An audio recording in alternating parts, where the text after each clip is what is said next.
Hello everybody, I'm Chris Wilkinson and you're watching how to make some nature sounds in Softube Modular. I programmed these sounds just for fun over the last couple of days and I thought they're interesting enough that I'd make a tutorial.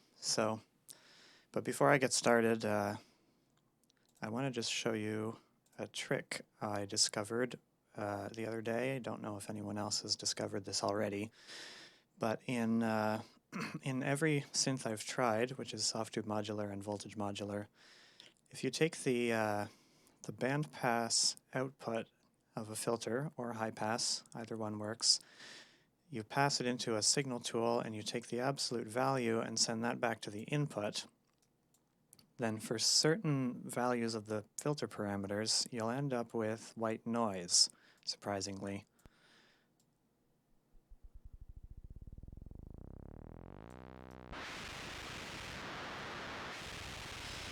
And you can use this to create a lot of colors of noise and effects that are complex and difficult to synthesize using a standard noise source module. Sometimes you get bursty noise, sometimes you get more narrowband noise. With this particular filter, if you turn the feedback loop gain up too much, you actually lose it, sort of.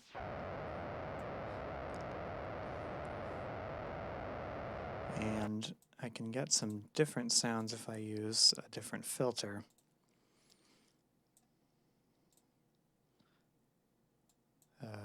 Output, input,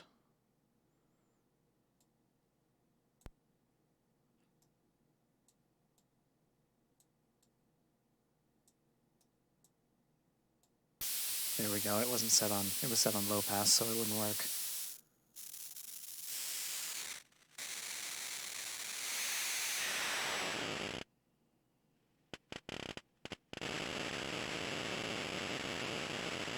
So lots of interesting possibilities, and I used that in one of my sounds here.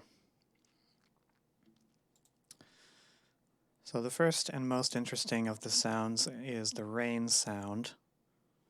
So we'll just listen to that in isolation. Hopefully, yes. This sound is a combination of three things. There's a low frequency smooth noise, and if we listen to that by itself, it sounds like that. And that's made using the Cont'd and the absolute value feedback. Then there's kind of a burstier mid-range noise, which is made using the absolute value feedback with the VCF8 filter. And then finally, there's this watery sort of noise.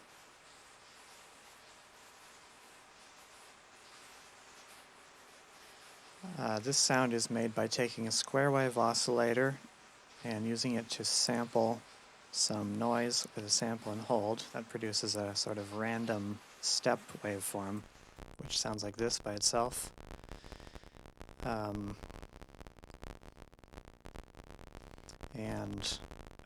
The VCF8 here is providing those little tinkles of filter resonance to each step, and that by itself sounds like this. Sort of this piddly noise. Sounds like rain falling on a tent, maybe. And then the clouds is there to make it sound more ambient. And finally, the Cont'd is being used as a stereo low-cut filter because the clouds introduces a lot of sort of low-frequency noise that I don't want in the finished sound.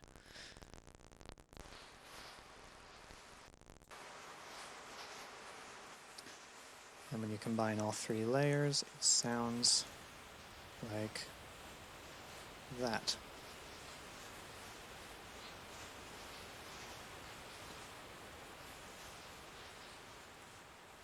Okay, now let's have a look at the robin. This is like a really classic modular synth sound, honestly. Basically,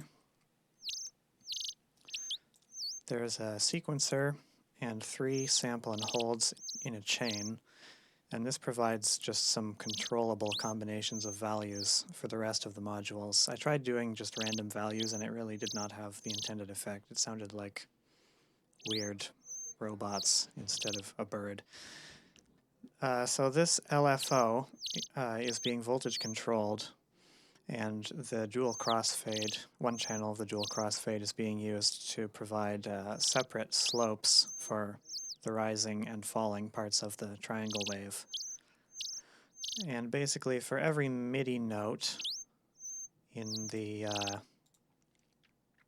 MIDI clip, the sequencer advances and it cycles through 7 different types of warbles, which have different rise rates, different fall rates, and different frequency modulation depths. The maximum frequency is the same all the time, and the frequency modulation is negative going only.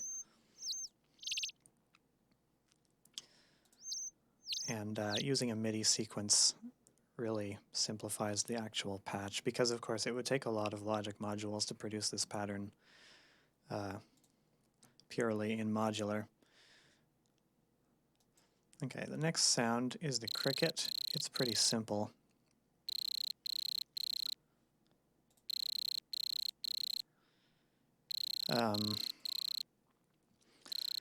Both this filter and the Korgasmatron have a characteristic where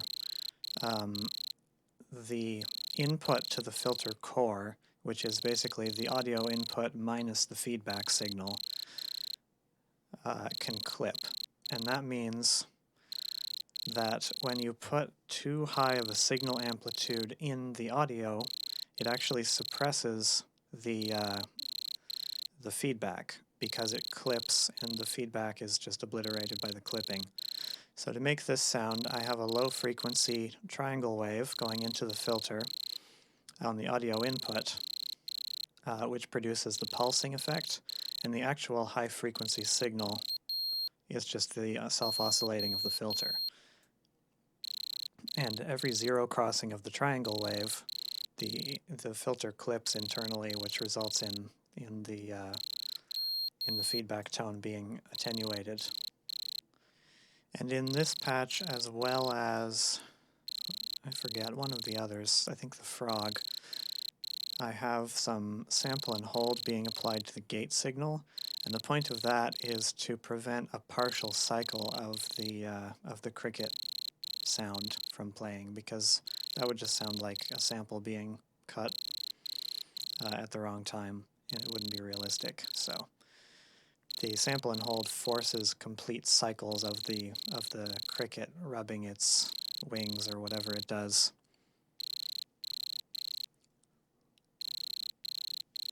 So that if the MIDI note that's triggering the sound ends in the middle of a cycle, the cycle will finish before the sound actually stops.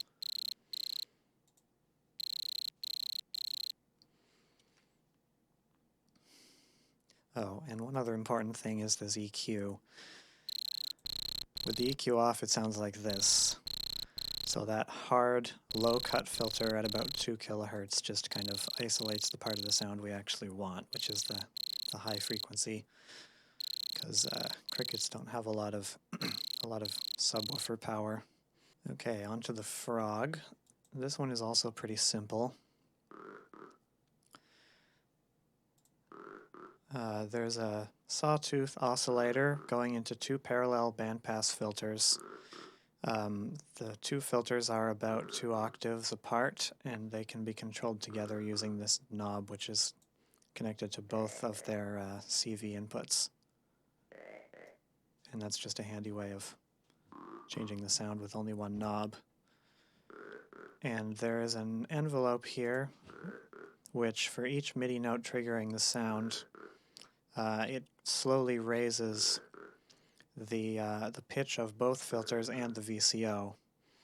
And then finally there's a bit of random modulation of the VCO frequency, because before I applied this EQ, it kind of sounded like a bass riser without that bit of randomness added. and then it's got some early reflection reverb here, just to kind of make it less close mic'd sounding. That sounds like a frog in an isolation booth. Not very naturey. And then finally, we have the wind sound, and this is also a real classic. Like, this is kind of cheesy. So for this one, we have the regular noise source module. All three of its outputs are being used. The random modulation output is being used to control these two envelopes. The two gate signals are complementary, so whenever one is off, the other is on, and they each spend about 50% of their time on. The attack time is a little bit shorter than the release time, so with the gates being on 50% of the time, the filter output tends to rise in general. When it finally reaches its peak, the envelope goes into the decay phase, which is much shorter. So you can hear the sound kind of wandering upward, meandering over time, and then dropping suddenly. I'll just isolate one of the bandpass filters so you can hear that more easily.